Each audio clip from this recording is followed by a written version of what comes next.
आज मी तुम्हाला लिंबाचं लोणचं दाखवणार आहे। मी अर्धा किलो लिंब घेतलेत, स्वच्छ पाण्याने धुवून कोरडे केलेत आणि त्याचे आपल्याला 4 भाग करून घ्यायचे आहेत।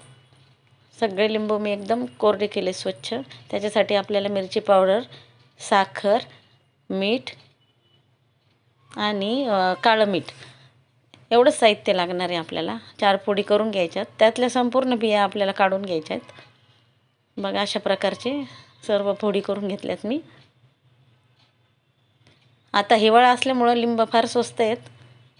बघा पूर्ण बिया काढून घेतल्यात। आता गॅस चालू केला आहे।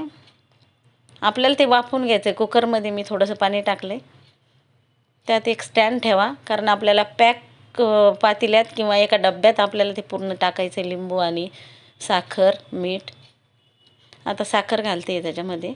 साखर भरपूर प्रमाणात घाला, थोडंसं मीठ टाकायचं आहे चवीनुसार आणि मिरची पावडर। ही मिरची पावडर माझी जास्त तिखट नाही आहे, त्यामुळे मी 2 चमचे टाकली।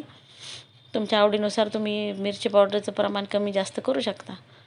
आता मी त्या भांड्यामध्ये कुकरचं पाणी ठेवलं आहे, त्याच्यात मी हे पातेलं ठेवलं आहे, त्याला घट्ट असं झाकण लावलं आहे आणि 3 शिट्ट्या काढून घ्यायच्यात आपल्याला। तुम्ही बघू शकता, बघा झाकण अजिबात हललेलं नाही, ते छान मस्त छान दिसतंय एकदम लिंबाचं लोणचं। आता आपल्याला या संपूर्ण फोडी काढून घ्यायच्या आहेत। पूर्ण काढून घ्या। नंतर मग गॅसवर तेच जे आपलं साहित्य मिश्रण होतं ते मिश्रण गॅसवर ठेवा। काळं मीठ थोडंसं मी बारीक करून टाकते, जास्त बारीक न करताच टाकायचं आहे आणि छान असं उकळून घ्या जोपर्यंत ते थोडंसं घट्ट होत नाही। नंतर मग त्या लिंबाच्या फोडी आपण पूर्ण त्याच्यात टाकून एक 10 मिनटं शिजून घ्यायचे, जोपर्यंत त्याचा तो रस घट्ट होत नाही। आणि थंड करून बरणीत भरा।